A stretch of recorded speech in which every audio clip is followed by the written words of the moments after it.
Next है हमारा chapter 5 class 12 continuity and differentiability. तो कंटिन्यूटी क्या है, जैसे अगर हम कोई फंक्शन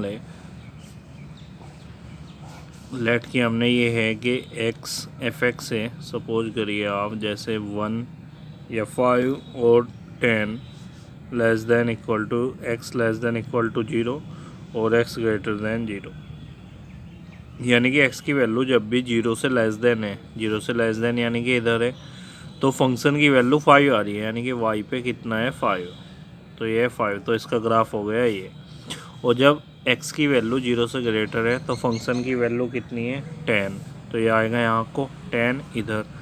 तो ये क्या हुआ, 5 तक तो इधर है और फिर इसके बाद यहाँ से है, तो ये कंटिन्यूअस का मतलब है। अगर ये बिल्कुल सेम एक ग्राफ ऐसे होता, एक ही लाइन पे एक ही लाइन चलती है, बिना पेन उठाए हम इसको यहाँ से यहाँ तक और यहाँ से यहाँ तक ड्रा कर सकते, तो ये था कंटिन्यूअस। लेकिन ये अब हो गया डिसकंटिन्यूअस, क्योंकि यहाँ पे आके रुक गया, फिर यहाँ से अलग वैल्यू चली, इसकी पेन उठाना पड़ा हमें, अलग बनाना पड़ा, तो ये हमारी कंटिन्यूटी है। तो इसका मेथड क्या है टेस्ट करने का, जो फंक्शन हमें दिया है और जो पॉइंट हमें दिया है उस पर हमारी लेफ़्ट हैंड लिमिट और राइट हैंड लिमिट और उस पर फंक्शन की वैल्यू उस पॉइंट पर तीनों इक्वल होने ज़रूरी हैं। Right hand limit, left hand limit और FA, क्लास 11 में आप पढ़ चुके हैं राइट हैंड लिमिट और लेफ़्ट हैंड लिमिट कैसे फाइंड करते हैं, और ये उसकी लिमिट होती है उस पॉइंट पर, इक्वल टू FA अगर होगा तो ये क्या होगा continuous, otherwise it is discontinuous at x equal to a।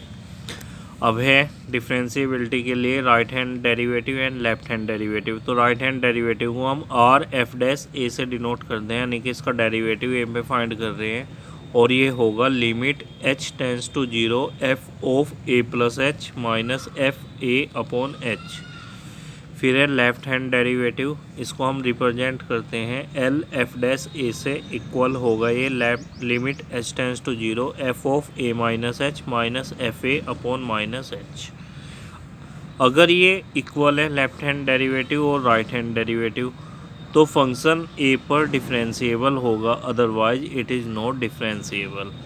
देखिए f(x) is differentiable at x equal to a if right hand derivative equal to left hand derivative, otherwise f(x) is not differentiable at x equal to a। ये है test of differentiability. अब है continuity की कुछ properties हैं। Number 1 है कि every constant function, जो भी कांस्टेंट फंक्शन है, इज कंटिन्यूअस, हमेशा कंटिन्यूअस होगा। Every identity function is also continuous, ये भी कंटिन्यूअस होगा, कोई आइडेंटिटी फंक्शन है। Every polynomial function is also continuous, अगर कोई पोलिनोमियल फंक्शन है तो वो भी कंटिन्यूअस होगा। If f and g be two continuous function in domain D, अगर हमारे पास दो कंटिन्यूअस फंक्शन है, एक f और एक g, तो हमेशा f प्लस के g कंटिन्यूअस होगा। f माइनस g यानी कि इनका डिफरेंस, या फिर g माइनस f भी कंटिन्यूअस होगा। अगर हम किसी कांस्टेंट की मल्टीप्लाई कर ले फंक्शन में, सपोज करें कि CF या फिर CG, ये भी क्या होगा कंटिन्यूअस होगा। दोनों फंक्शन की प्रोडक्ट f इंटू जी, ये भी कंटिन्यूअस होगा। दोनों फंक्शन की डिवाइड यानी कि f अपॉन जी या फिर g अपॉन f, तो वो भी क्या है कंटिन्यूअस होगा डोमेन D में। बस ये कंटिन्यूअस तब होगा अगर ये नॉट इक्वल टू 0 हो। अगर ये 0 है किसी पॉइंट पर तो ये कंटिन्यूअस नहीं होगा डिनोमिनेटर, क्योंकि अगर something upon denominator equal, denominator 0 है किसी भी फंक्शन का, तो वो नॉट डिफाइन हो जाएगा। नेक्स्ट है हमारा if f is continuous then mod of f is continuous, यानी कि अगर कोई फंक्शन f कंटिन्यूअस है तो उसका मोड फंक्शन भी कंटिन्यूअस होगा। क्लियर है?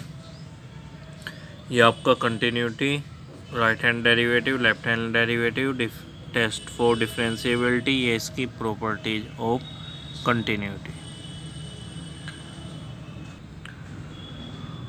अब है नेक्स्ट प्रॉपर्टी कि every differentiable function is continuous. अगर कोई फंक्शन हमने डिफरेंशिएबल प्रूफ कर दिया, यानी कि उसका राइट हैंड डेरिवेटिव और लेफ्ट हैंड डेरिवेटिव इक्वल दिखा दिया, तो वो डिफरेंशिएबल हो गया। तो जो भी डिफरेंशिएबल फंक्शन होगा वो कंटिन्यूअस ज़रूर होगा, उसको हम डायरेक्ट लिख सकते हैं कि it is a continuous function. But a continuous function need not be differentiable, यानी कि अगर कोई फंक्शन कंटिन्यूस है तो ये ज़रूरी नहीं है कि वो भी डिफरेंशिएबल हो। अब कुछ लिमिट्स की स्टैंडर्ड रिजल्ट हैं, जैसे एक है हमारा limit x tends to a x की पावर एन माइनस ए की power n upon x minus a, ये होगा एन इंटू ए की power n minus one. Next है limit x tends to zero sine x upon x, ये होगा one. Next है limit x tends to zero tan x upon x, ये भी one. फिर है limit x tends to zero sine inverse x upon x, ये भी one. Next है limit x tends to zero tan inverse x upon x, ये भी one. Limit x tends to zero e की power x minus one upon x, ये one. Next है limit x tends to zero a की power x minus one upon x log e base पर a. Limit x tends to zero log e base पर one plus k x upon x है, total का x है upon में, तो equal to one होगा। Limit x tends to zero one plus x की whole power one upon x equal to e होगा। Limit x tends to infinite one plus one upon x की power x equal to e होगा। और limit x tends to infinite sine x upon x, ये zero होगा। अगर ये zero पर है तो वन होगा और इनफाइनाइट पर है तो जीरो होगा। अब देखते हैं एक्सरसाइज 5.1 का फर्स्ट क्वेश्चन। इसने कहा है कि function f x 5x minus three check करना है कि कंटिन्यूस है एक्स इक्वल टू जीरो पर, x equal to minus three पर, एक्स इक्वल टू फाइव पर या फिर नहीं। तो हम at x equal to zero check कर रहे हैं। इसकी लिमिट ले लेंगे क्योंकि लेफ्ट हैंड लिमिट और राइट हैंड लिमिट ही इक्वल है। अगर ये सिंपल फंक्शन गिवन है तो बस हमें डायरेक्ट लिमिट निकालनी है। तो लिमिट होगी इसकी, यानी कि limit x tends to zero f x, ये हो गया limit x tends to zero f x कितना 5x माइनस थ्री, एक्स की जगह जीरो पुट करिए तो क्या वैल्यू आई माइनस थ्री। अब एफ ऑफ जीरो की वैल्यू फाइंड कर लिए तो 5 इंटू जीरो माइनस थ्री, ये भी माइनस थ्री। तो limit x tends to zero f x और एफ जीरो इक्वल है, तो so f x is continuous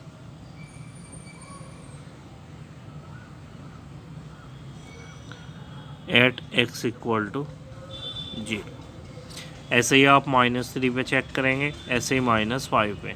ये अब आपको खुद करना है। Thank you.